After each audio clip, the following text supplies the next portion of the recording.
Assim como eu era obrigada a ir para a casa da minha avó quando eu tinha 7 anos de idade. Eu não queria ir, mas eu era obrigada a ir. E lá, para falar. Porque eu não falava.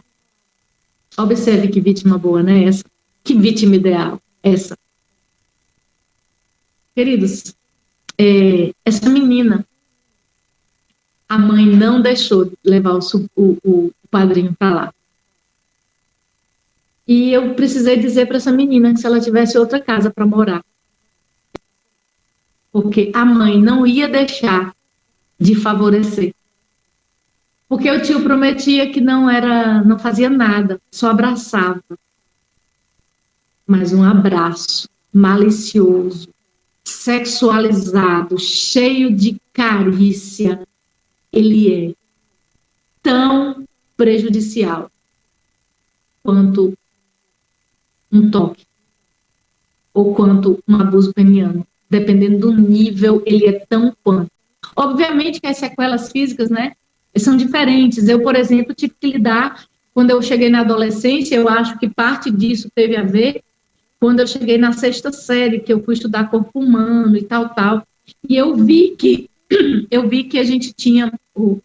Eu lembro que já na 4ª série se estudava, mas ninguém falava tão abertamente, mas lá na 6ª série eu tinha uma professora e eu lembro que ela falava sobre essa questão da sexualidade e falou sobre o ímã.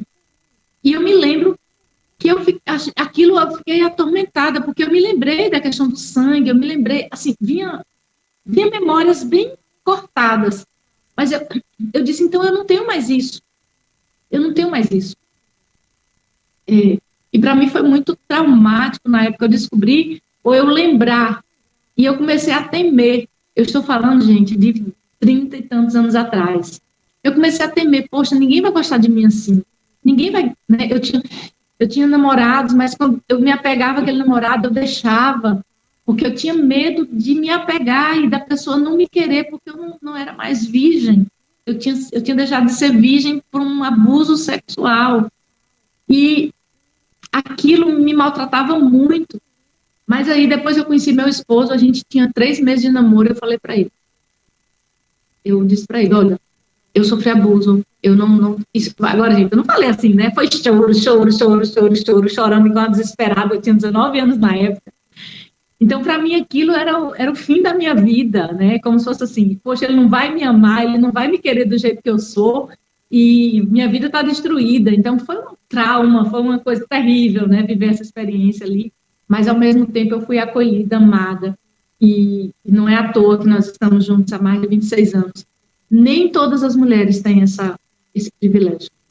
Nem todos os homens que sofreram abuso têm o privilégio de ter alguém que o acolha, que o ame, que entenda suas neuras, que entenda seus processos.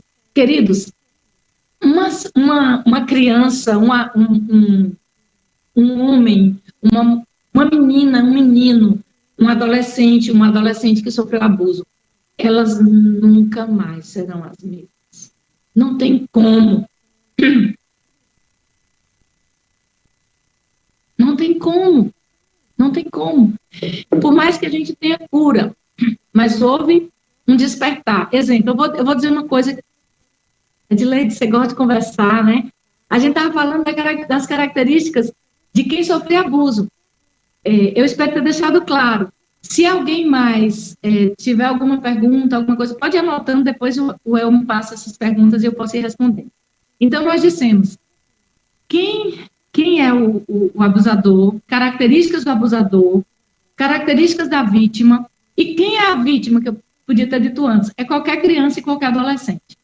Qualquer criança. Adolescente, especialmente na fase inicial, né, nos dias iniciais.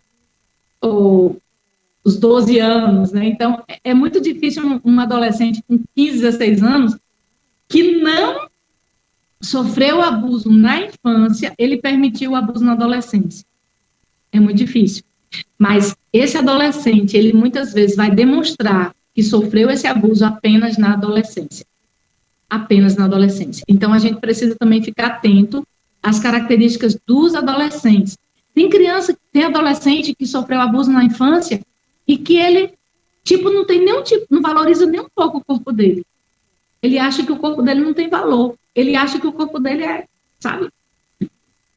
E eu preciso saber, esse corpo é tão desvalorizado, por qual motivo? Então, eu vivi essa situação de achar que meu corpo era sujo, que meu corpo não tinha valor, que meu corpo, sabe? São coisas que acontecem quando a gente se torna adolescente e começa a entender.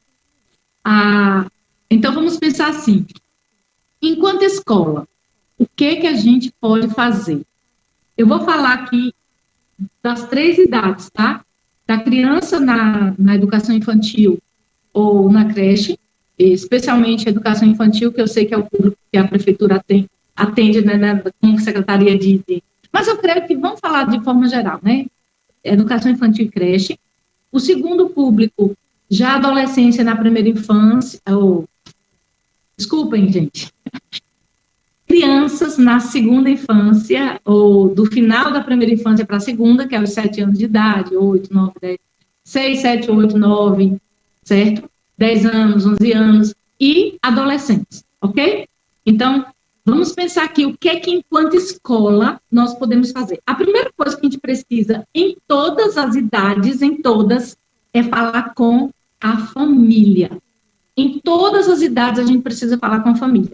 A família precisa ser orientada, a família precisa ser conversada. Como lidar com uma criança? Eu vou dar um exemplo prático aqui. Eu convivo com algumas crianças, assim, que eu tenho contato, e eu sempre gosto de mandar a criança para desenho. E uma vez eu conversando com uma dessas mães que eu tinha visto o desenho, eu tinha percebido algo fálico. O que é algo fálico no desenho? É quando o desenho mostra, de alguma forma, algo em relação ao falo. Falo é o pênis, tá? Então, quando a gente fala um desenho fálico, é um desenho que mostra alguma parte acentuada nessa parte fálica. E aí, eu conversei com a mãe. Perguntei, a gente tem que tomar muito cuidado.